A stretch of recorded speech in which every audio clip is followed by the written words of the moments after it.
Good morning, students. I know you all are surprised. Why today we are in the garden? Because today's story is related to the tree. So let's listen the story. The Proudy Tree. एक समय की बात है, एक जंगल में दो trees थे. One of the fig tree and one of the mango tree. जो मैंगो ट्री था, he was very jolly and gentle. वो सब एनिमल्स को प्यार करता, उनको खाने के लिए फ्रूट्स देता और उनको रहने के लिए जगह भी देता. एनिमल्स उसकी ब्रांचेस के ऊपर बैठकर गाते, गुनगुनाते और बहुत मज़ा करते.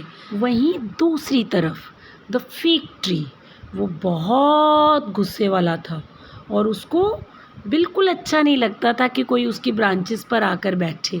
तो इसलिए जब भी कोई एनिमल्स आते तो वो उनको वहाँ से भगा देता, और अगर कोई उसके पेड़ के नीचे बैठता तो वो उस पर ड्राई लीव्स गिराता. एक दिन विंड ने फिग ट्री से पूछा, तुम्हें किस बात का इतना घमंड है? हर एक वृक्ष की अपनी छाया होती है. सचमुच? तो फिर उन्हें मेरी छाया में बैठने की क्या जरूरत है? जानते हो क्यों? क्योंकि हर वृक्ष की मेरे जैसी बढ़िया छाया नहीं होती. तुमसे बात करने का कोई फायदा नहीं है. मैंगो ट्री ने भी फिग ट्री को बहुत समझाया. वो बहुत ही सुंदर है और वो बहुत ही सुरीले गीत गाते हैं. हाँ, उबाऊ गीत. अब सुनो, मैं किसी को अपने पत्तों के नजदीक नहीं आने दे रहा. वो मेरी सुंदर टहनियों को बिगाड़ देंगे. तुम उन्हें अपने ऊपर बैठने दो. तुम मेरे से नाटे हो और तुम वैसे भी कुछ खास नहीं लगते. हे, क्या बात कर रहे हो? कोई बात नहीं ब्रीजी, मुझे ठेस नहीं पहुंची. नाटा होना कोई बुरी बात नहीं होती. मैं जो भी हूँ उससे खुश हूँ. तो बच्चों, देखा आपने, इस तरह से जो मैंगो ट्री था वो सभी बर्ड्स का फेवरेट ट्री बन गया, और जो अंजीर का ट्री था उससे सब दूर दूर हो गए, कटे कटे रहने लगे. तो आइए देखते हैं आगे क्या होता है.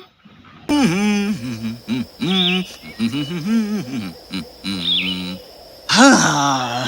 एक दिन जंगल में बहुत सारी हनी बीज आई, और जो क्वीन बी थी उसने बोला कि this is the very beautiful tree, तो हम जो है अपना हाइव इसके ऊपर ही बनाएंगे. क्षमा करना, किसने कहा कि तुम बना सकते हो? मुझे अपनी पूरी टहनियों पर तुम्हारी वो चिपचिपी शहद नहीं चाहिए, और तुम सारा दिन भनभनाती रहोगी. मेरे पास करने को बेहतर काम है. तुम एक वृक्ष हो, एक ही जगह जड़ से जुड़े हुए हो. तुम्हारे कहने का क्या मतलब है कि तुम्हारे पास बहुत काम है? जो भी हो, तुम यहाँ पर शोर मचाती भनभनाती मक्खियों को नहीं लाओगी.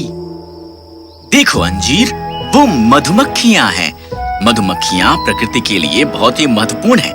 उन्हें हमेशा वृक्षों की जरूरत होती है अपने छत्ते बनाने के लिए. यदि हम एक दूसरे की मदद नहीं करेंगे तो प्रकृति में संतुलन कैसे रहेगा, बताओ भला? अगर तुम्हें प्रकृति की इतनी परवाह है तो तुम करो. तुम इन मक्खियों को खुद पर एक छत्ता बना लेने दो और मुझे तंग करना बंद करो. फिग ट्री की बात सुनकर मैंगो ट्री को बहुत बुरा लगा, तो उसने क्वीन बी को बोला कि वो अगर चाहें तो मैंगो ट्री की ब्रांचेस के ऊपर अपना हाइव बना सकती हैं. तो इस तरह से जो हनी बीज थी उन्होंने अपना हाइव मैंगो ट्री के ऊपर बना लिया. बहुत दिन बीत गए. फिर एक दिन 2 वुड कटर्स जंगल में आए. उनको अपना घर बनाने के लिए वुड की ज़रूरत थी, तो उन्होंने सोचा क्यों ना मैंगो ट्री को काट लिया जाए. लेकिन उन्होंने रुको, ये क्या है? ये एक मधुमक्खी का छत्ता है. मधुमक्खियाँ हमें डंक मारेंगे अगर हम इस वृक्ष को काटेंगे. ओह हाँ, चलो कोई और आम का पेड़ ढूंढे. इस तरह से जब वुड कटर्स आगे गए तो उन्होंने फिग ट्री देखा. उनको वो बहुत पसंद आया और वो उसको काटने लगे. और फिग ट्री बहुत रोने लगा। सभी जो बर्ड्स को बुलाने लगा कि प्लीज़ सेव मी, कोई मुझे बचाओ। मैंगो ट्री ये सब कुछ देख रहा था। उसने जल्दी से हनी बी को पुकारा। सुनो मधुमक्खियों, वहाँ पर हो?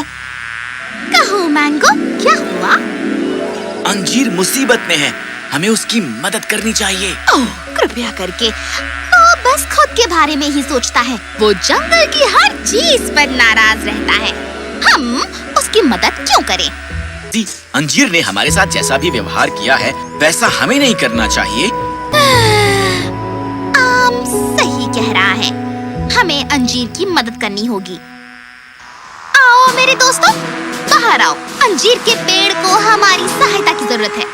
इस तरह से हनी बीज अपने हाइव से बाहर आई और उन्होंने वुड कटर्स के ऊपर अटैक कर दिया और उनको वहाँ से भगा दिया। इस तरह से जो फिग ट्री था वो बच गया और उसने सबको सॉरी बोला। मैं बहुत शर्मिंदा हूँ मधुमक्खियों। मेरे इस तरह के व्यवहार के बाद भी तुमने मेरी सहायता की। तो इस तरह से फिग ट्री को सबने माफ कर दिया और फिर सब हैप्पीली वहाँ पर रहने लगे। तो बच्चों, देखा आपने इस कहानी से क्या सीखा? हमें कभी भी किसी की भी ज़रूरत पड़ सकती है, इसलिए हमें कभी भी अपने ऊपर जो है प्राउड फील नहीं करना चाहिए, घमंड नहीं करना चाहिए और सबके साथ फ्रेंडली रहना चाहिए। तो मुझे कमेंट बॉक्स में ज़रूर बताना ये स्टोरी आपको कैसी लगी।